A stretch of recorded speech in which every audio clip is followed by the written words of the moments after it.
Is this it? Is this on? This is it? All right, a little drama. I want to start with a little drama, and then we're going to end up with the little unity.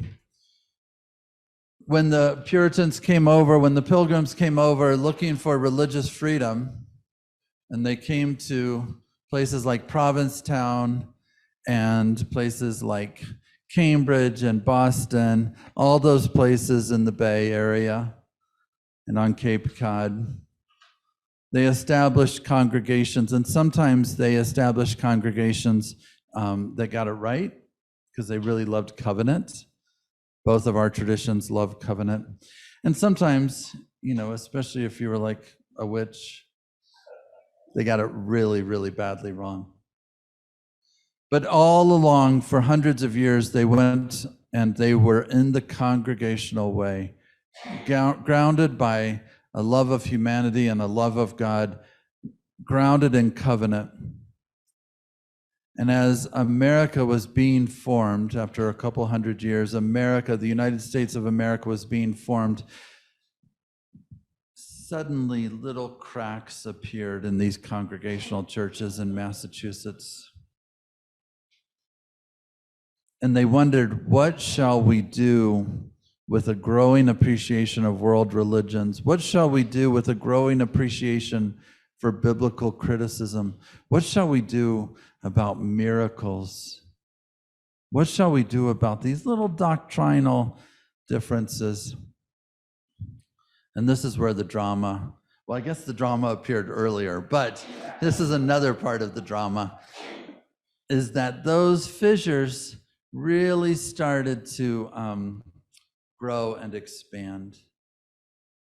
And there were some who were really open to biblical criticism and some who were really open to world religions, and they were fighting for power. And then there were others who were like, well, we want to keep all of our traditions and we don't want to quite go in that direction. And that fissure began to grow and grow and grow. And pretty soon there was a Hollis professorship at the Divinity School in Cambridge and at Harvard College. And that professorship was in charge of preparing ministers to go out and serve those congregational churches. And the fight began in earnest. 1805, the Hollis professorship was up, and those who were a bit more open to world religion, a little bit more open to biblical criticism, won that particular battle and was able to staff that professorship with someone in their own image. And the split began. And really, the ones who had just won the Hollis professorship did not want to split off, but it was clear that there were going to be a little split. Now, all those years later, the Unitarian Universalists who won that particular professorship are a denomination. That denomination started in 1825 with the American Unitarian Association. And the United Church of Christ were those who were like, we'll keep some of the traditions. So the story is that when the split happened, the Unitarians kept the buildings. If you go to First Church in Boston or First Church in Cambridge or First Church in Plymouth, you'll see that they're Unitarian. And across the village green, the Congregationalist, what's now the United Church of Christ, formed new buildings and put up signs like, they got the building, we've got the faith. So whatever it is. So the Unitarians were a little bit more liberal and open, but as soon as the Unitarians started in 1825 with a denomination of their own, there was a Reformation movement within it. The Transcendentalists and Emerson and all of these folks were trying to get them to liven up a little bit. In the more rural areas of New England, with the coming of democracy, there was another group who saw less interest in the academy, It's the Unitarians were very much in the academy.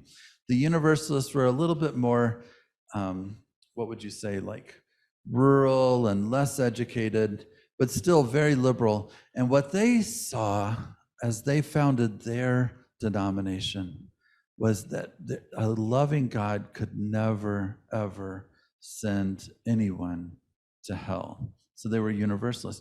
Now Universalism is all the rage, right? Everybody wants to be a Universalist. But back then it was pretty controversial. And those two denominations in 1961 needed one another and merged. That's how we became Unitarian Universalists. Now I'm going to let Olive, who kept the faith, speak.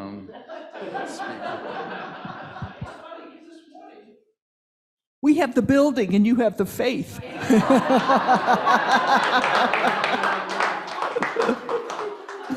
And we're coming together again.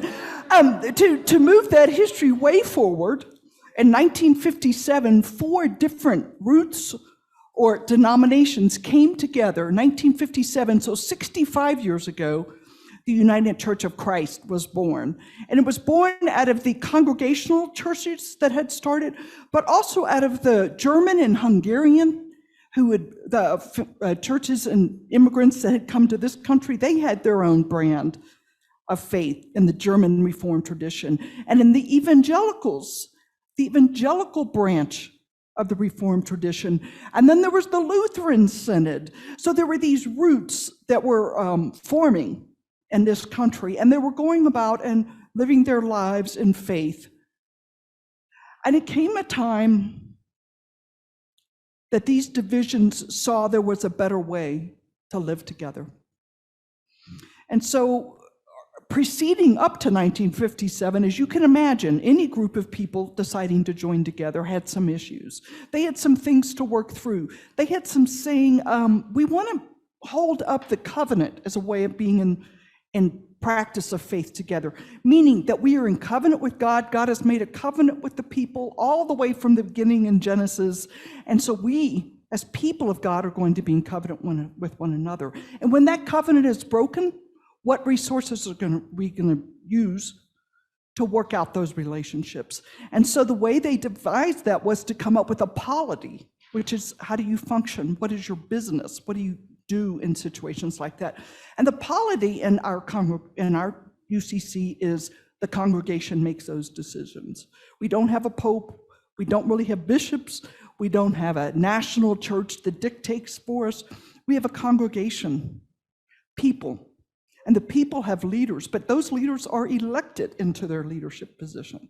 So when things come up in congregations, you have a way of working together and bringing the unity of what it means to be believers together. And one of the points that distinguishes our denomination is that we believe in the teachings of Jesus. Believe in Jesus' path and the way he healed people and the way he acted on faith. He didn't just say, here's what you need to believe, like religions do. Here's what you need. He said, here's the way to act in the world. Here's what works in the world. Here's how to heal people, even on the Sabbath. Here's how to help a woman who's been crippled all her life. Love and recognize and see in the encounter God who sees that person, that individual, and the wholeness and the fullness. So we talk about the sacredness of life, the unity of all life, but that doesn't mean we're all the same. Unity doesn't mean we just fit the bill and we put on a certain armor or certain clothes every morning, like in schools where they all dress the same. No, it means we come in all the colors that we are. We come with all the different ideas we are. When we had new members join, last month, we had people who have been on a journey before in different churches and who have found themselves in this place and time, who have said, we want to join your community. And so they bring their journey to us, and it expands our vision of who we are as a church. So unity doesn't mean just this. It means this. It means being open to the Spirit of God, reforming us always. And that's part of the Reformation in the 1500s. It said we are reforming. We are not going to be a church that is Catholic. We're going to be a church that is reformed. And part of that motto was always reforming. And so we are always reforming in the image of God in every time and place. So I want to just share this idea of unity is very important for both of our traditions now. We do sex ed curriculum together, OWL, our whole lives. We do a lot of advocacy together around human dignity and human rights. We split a long time ago, but we have imagined a unity together in profound and beautiful ways. And what I think both of our traditions share, along with a number of other traditions, but what I think we share is this idea that if you look at that idea of brotherhood, right, and sisterhood, there is an exclusiveness about that in most religious traditions, right? You're my brother, you're not my brother, you're my sister, you're not my sister. And what I think we are called to do, both of our religious traditions, is make that sense of siblinghood a universal idea. To see in everyone and in all things a brotherhood and a sisterhood, a siblinghood. To get rid of all categories and categorizations and characterizations and see someone we are called to love. This is what I think both of our traditions are called to, and why we can be so close in so much of our work. Grateful for the religious pluralism which enriches and ennobles our faith. We are inspired to deepen our understanding and expand our vision. As free congregations, we enter into this covenant, promising to one another our mutual trust and support. That's the end of our covenant. And it sounds very much like something you guys would say as well. So that's a little bit of our two backgrounds. I think it's interesting, though, that right now, at the life of Prairie and the life of Parker Hilltop, we're going through transition. We're at a place where we were this at one time with this minister, and we're at a place of opening up and saying, okay, who are we as a congregation? What is our mission? What does it mean to be Parker Hilltop in 2022? We're different people than we were 2 years ago, for sure. The whole world is. But we also find ourselves as a congregation living in this new world. What does it mean to be church today? We have a virtual community of faith. People from all over the country can join us in worship. The people who don't come in the building in person can join us in worship. We have expanded and reached out beyond our community. And I think part of the transition is finding out who are our neighbors. Who are our neighbors? And we've found each other. Roger called me in the fall and he said, I'm the contract minister up in Parker. I'd love to get together with you. And he came in and we sat down and talked and talked. Yeah, at first I don't think Olive was feeling it at first. And then we got something, and then something happened, and I saw her eyes twinkle. I was like, all right, here we go. We got some traction. Yeah. And since we've been a little bit like siblings, right? We just like, we like to tease each other mercilessly. But we also have the idea that we're going to get in good trouble together. Remember his phrase about good trouble. And we said, what does Parker need right now? And this is when the school board had been overturned in Douglas County. And we said, let's respond as a faith community to that. What do we have to say as faith community? What are the values that we hold alike? We want our schools to be good. We want our children to be educated, but we want them to be treated with respect and humanity. So in the fall or spring, we joined together and called Neighbors in Faith for Public Education. And we joined together, and at the public library, we had a forum that invited all of Parker to join us and have a conversation about what does that mean. And we had a panel of teachers, parents, and a union guy who represented teachers, and to hear about what they go through working in a school district that has become one single mind rather than involving everybody. The other thing we did this spring was Roger came over and shared with us out of his book called Seeds of Devotion. And he met with a group of us here to talk about devotion and what is our faith doing? Where are the seeds of devotion being planted, and how are we nurturing them? So it's a wonderful gift to us. And then in the fall, our church, Prairie, and UCCPH are joining a book group together in September. And we'll meet all of September. We'll meet for 5 sessions, and it's going to be at a local bookstore called Books Are Awesome. And the first section is going to be about essential spirituality, and the second part of it is how democracies die. So we both are looking at outside, how does our world work politically? What happens when it doesn't work? But we're also looking at what happens in our lives when we're attending the Spirit and what happens when it doesn't. And so we're going to be co-leading that together in the fall. That's another opportunity for us to be together as we go through this transition and define ourselves better. But we have to define ourselves in relation to what's outside of our church too. What's going on in Parker? What's going on in Elizabeth, in Franktown, and the neighboring communities? How can we strengthen each other in our journey? Roger and I were both a little concerned that our congregations might think we were trying to join them together. We're not doing that. We're saying we're unique. We have our separate understandings about who God is and how we practice that. But we can strengthen each other in that. And we come to understand and know our neighbors better.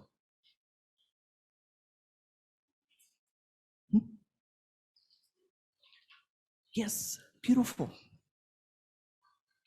Close with this, and then we're going to sing together. I have a colleague in DC, and she is at River Road Unitarian Universalist, and she was part of a multi-faith, multi-congregation, multiracial coalition to get some big, huge multinational corporation, may or may not be Wells Fargo, I don't know, but to invest hundreds of millions of dollars in a DC neighborhood that had been exploited by them. And the day that they were going to ask for this multi-million-dollar contract, there were Jews and priests and Unitarian Universalist and Congregationalist and Black Baptist and the whole gang, and everything went wrong. One guy spilled coffee on his tie, and they got stuck in traffic. And then my colleague Nancy got lost on the way to the building they were supposed to be going to. And there was this old priest. I said it wrong a couple of weeks ago at All Souls, but it was an old priest who was like best friends with Ethel Kennedy. You know, that's the most DC story ever. But he looked at her and said, "The kingdom of heaven is full of a strange, strange roost." And he was talking about the mustard seed parable, the parable of the mustard seed. You know, we use it often as like, oh, here's a little seed and it's going to grow and you can move mountains and blah, blah, blah. Well, it turns out that when that mustard seed grows, you might know this, it gets to be a rascally huge shrub. And all the little birds that have no other place to go come and hang out. And it just makes itself a part of the context, and it welcomes everyone in their strangeness. That's what it means to find good trouble. That's what it means to be good neighbors, right? Be a rascally old weed and say, come on in, come on in.